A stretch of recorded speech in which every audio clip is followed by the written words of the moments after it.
CITU జిల్లా కార్యాలయంలో Telangana anganwadi teachers and helpers union Adilabad జిల్లా 10వ మహాసభలు నిర్వహించారు. ఈ సందర్భంగా సిఐటియు పతాకాన్ని సీనియర్ నాయకులు డి సునీత ఆవిష్కరించారు.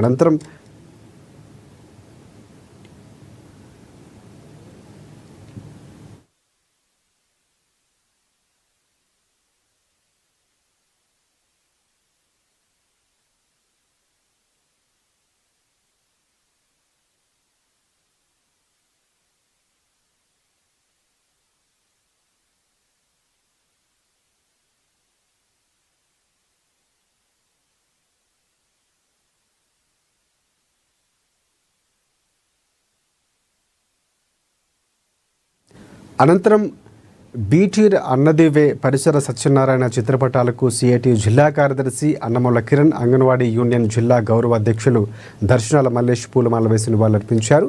కేంద్ర రాష్ట్ర ప్రభుత్వాలు అవలంబిస్తున్న ఐసిడిఎస్ వ్యతిరేక విధానాలపై ఐక్య పోరాటాలకు అంగన్వాడీలు సిద్ధంగా ఉండాలని పిలుపునిచ్చారు.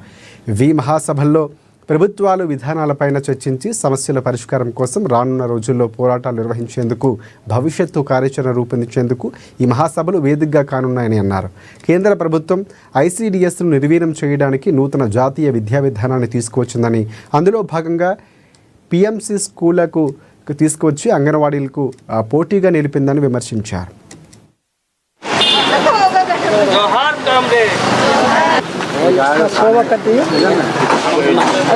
Telangana anganwadi teachers and helpers union Adilabad జిల్లా 10వ మహాసభలు జరుపుకుంటా ఉన్నాం. ఈ మహాసభల సందర్భంగా జెండా ఆవిష్కరణ గావించి అనంతరం డెలిగేషన్ సభను ఏర్పాటు చేసుకొని ఆదిలాబాద్ జిల్లాలో అంగన్వాడీ టీచర్లు, ఆయాలు ఎదుర్కొంటున్నటువంటి ఇబ్బందుల్ని చర్చించి భవిష్యత్తు వచ్చే 3 సంవత్సరాలకి పోరాటాలని రూపొందించడం కోసం మహాసభ జరుగుతూ ఉంది. ఆ పోరాటాలని ముందుకు తీసుకెళ్లడానికి నూతన కమిటీని ఈ మహాసభల్లో ఎన్నుకోబడతాం. ఆ పద్ధతిలో భవిష్యత్తు ఉద్యమాల రూపకల్పన ఈ మహాసభలో జరుగుతూ ఉంది. తెలంగాణ రాష్ట్రంలో అంగన్వాడీ వ్యవస్థను నిర్వీర్యం చేయడం కోసము కేంద్ర ప్రభుత్వం కుట్రలు చేస్తే కాంగ్రెస్ రాష్ట్ర ప్రభుత్వము అందుకు దోహదపడుతూ ఉన్నది. ఐసిడిఎస్ సెంటర్లను నిర్వీర్యం చేసేటటువంటి ప్రయత్నం చేస్తూ ప్రీ ప్రైమరీ ఎడ్యుకేషన్ సిస్టాన్ని తీసుకొచ్చి పిఎంసి విద్యా విధానాన్ని ప్రవేశపెట్టి అంగన్వాడీ సెంటర్లో ఉన్నటువంటి పిల్లల్ని ప్రైమరీ స్కూళ్లకు పంపించేసేసి భవిష్యత్తులో పిల్లలే లేరు కాబట్టి అంగన్వాడీ సెంటర్లు ఎందుకు ఉండాలి అని చెప్పేటటువంటి ఒక ఆలోచనను తీసుకొచ్చి అంగన్వాడీ సెంటర్లనే లేకుండా చేసేటటువంటి ప్రయత్నం కాంగ్రెస్ ప్రభుత్వం, బీజేపీ ప్రభుత్వం రెండు కూడా చేస్తూ ఉన్నాయి.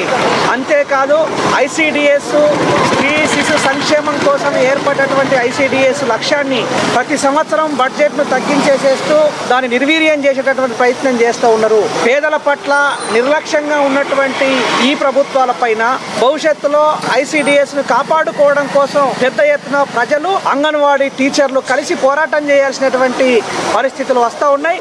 దానికోసం ప్రజలందరూ కూడా సిద్ధపడాలని చెప్పి, అంగన్వాడీ టీచర్లు, ఆయమ్మలు సిద్ధపడాలని చెప్పి పిలుపునిస్తూ ఉన్నాం.